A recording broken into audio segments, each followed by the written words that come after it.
दोस्तों, नमस्कार। आज मैं आप लोगों को एक ऐसा लेसन और एक ऐसा पाठ पढ़ाने वाला हूँ, एक ऐसी चीज़ बताने वाला हूँ कि जिससे जो घर में जो एकता बनाए रखने से जो हमारे घर में विकास और तरक्की कैसे संभव है, आज मैं उसके बारे में बताने जा रहा हूँ।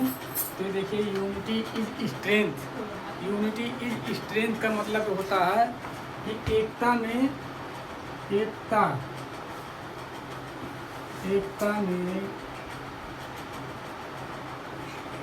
बल है।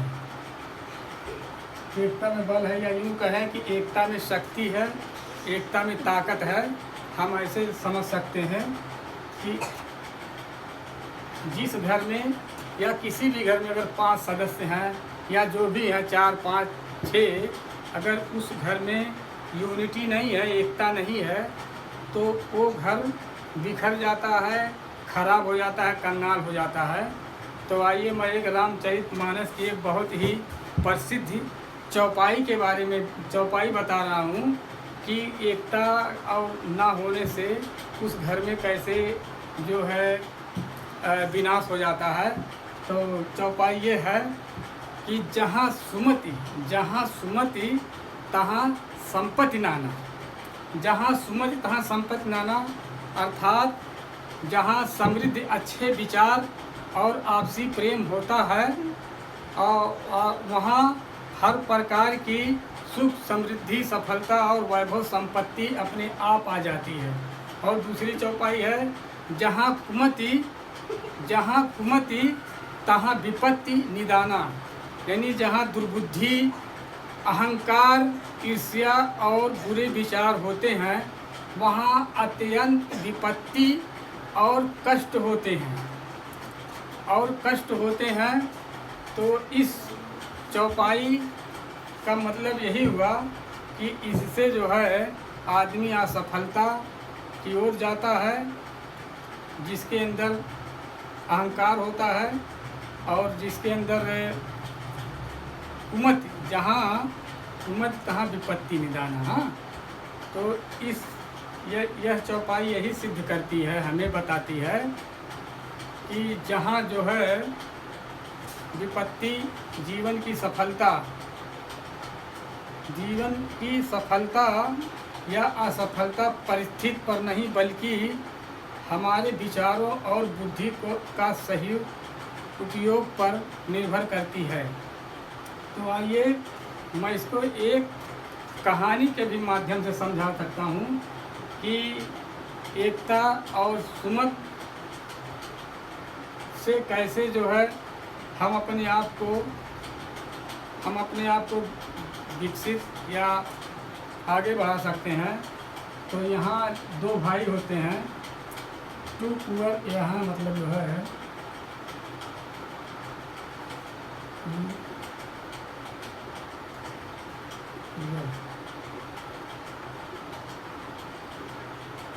ब्रदर, 2 गरीब भाइयों की कहानी। 2 गरीब भाइयों की कहानी के माध्यम से मैं आपको समझा रहा हूँ कि ये 2 भाई बहुत ही गरीब होते हैं। उनके घर में फाका कसी रहती है, खाने को नहीं होता है। तो वो लोग क्या करते हैं, एक दिन ऐसा होता है कि एक भाई अपने बाल बच्चों को लेकर के जंगल की तरफ जाता है लकड़ी तोड़ने के लिए या कुछ ऐसे कार्य के लिए कि वहाँ से हम अपने जंगल की लकड़ी तोड़ करके अपने जीवन को यापन करेंगे, बेच बिकिन के या जो भी है। तो जब वहाँ पहुँचते हैं, जंगल में जाते जाते जब वो थक जाते हैं, तो एक बहुत घना मोटा वृक्ष होता है।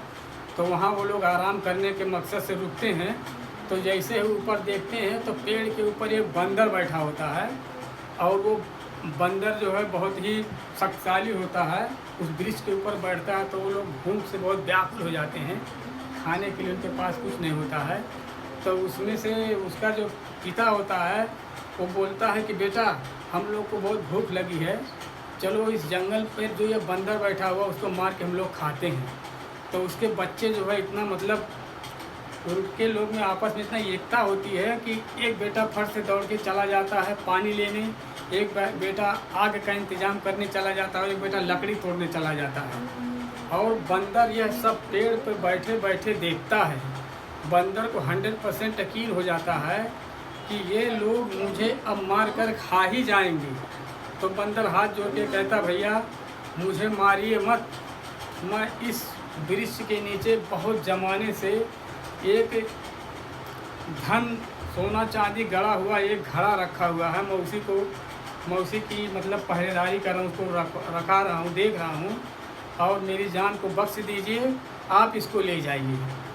और वो लोग क्या करते हैं, वो सोना, वो जो धन होता है ज़मीन से निकाल के अपने घर पे ले जाते हैं और वो लोग सेठ हो जाते हैं। तो उसका जो एक दूसरा भाई होता है तो अपने भाई से पूछता है कि भाई आपके पास इतना धन संपत्ति दौलत कहाँ से आई? तो वो बड़ा भाई अपने छोटे भाई को पूरी दास्तान बताता है कि भैया मैं जंगल में गया था लकड़ी तोड़ने, तो वहाँ मैं जो है एक घना पेड़ था, उस पेड़ पर एक बंदर बैठा था, तो वही बंदर को मैंने ऐसे ऐसे मतलब मार के खाने की जब बात कही तब उसने मुझे बताया कि मैं इतना धन सोना गाड़ के रखा हूँ, वो ले जाओ। तो उसका छोटा भाई भी अपने बच्चों के साथ में जाता है, इसलिए जाता है कि मैं भी सेठ बन जाऊँगा अपने भाई की, बड़े भाई की तरह। तो उसका जो है बड़ा भाई, छोटा भाई जब वो जंगल में जाता है उसी जगह पर वो भी पहुंचता है और उसके बच्चे जो होते हैं 3 4 या 5 जो भी बच्चे होते हैं वो साथ में जाते हैं। तो वो भी यही बात कहता है कि बेटा चलो वो देखो पेड़ पर बंदर बैठा हुआ है, हम इसको मार के भून के खाते, भूख बहुत लगी है। तो कोई बेटा कहता हम नहीं जाएंगे लकड़ी लाने, कोई कहता हम पानी लेने नहीं जाएंगे, तो तीसरा वाला कहता मैं भी नहीं जाऊंगा। तो बंदर देखता है, तो बंदर कहता जा भैया जा, तो मेरा कोई बाल बांका नहीं कर सकता है। जब तेरे अंदर, तुम्हारे घर के अंदर जब कोई सुमति ही नहीं है, कोई एकता ही नहीं है, तब मुझे क्या मार सकते हो? तो इस कहानी से यही सिद्ध हुआ कि जिस घर में एकता नहीं है और जिस घर में सुमत नहीं है तो वो घर विकास नहीं करता है, वो घर में हमेशा दुख रहती है, अशांति रहती है। तो मैंने आपको जो बताया है कि यूनिटी इन स्ट्रेंथ, एकता में बल है, एकता में शक्ति है, एकता में ताकत है, एकता में विकास है। तो यही मैं बताया हूँ कि दो गरीब भाई जो 2 पुअर ब्रदर होते हैं उनके बारे में एक कहानी में बता के आप लोगों को समझाया हूँ कि किस तरीके से हम जो है अपने अच्छे कर्म और यूनिटी और एकता के माध्यम से हम अपने घर को विकसित कर सकते हैं या और अपनी यूनिटी स्ट्रेंथ मजबूत भी कर सकते हैं। इस कहानी के माध्यम से ये कहानी गांव में आम तौर पे प्रचलित है। इसमें मैं कुछ अपनी तरफ से जोड़ के बताया उदाहरण के लिए आप लोगों को समझाने के लिए। तो भैया एकता में बल है, शक्ति है, मैंने इस कहानी के माध्यम से आपको समझा चुका हूँ। 2 गरीब भाइयों की कहानी बता करके और रामचरित की एक बहुत ही प्रसिद्ध चौपाई के माध्यम से बताया हूँ। वीडियो आपको कैसी लगी? अगर वीडियो अच्छी लगी हो तो लाइक शेयर कमेंट ज़रूर करें भैया। जय हिंद।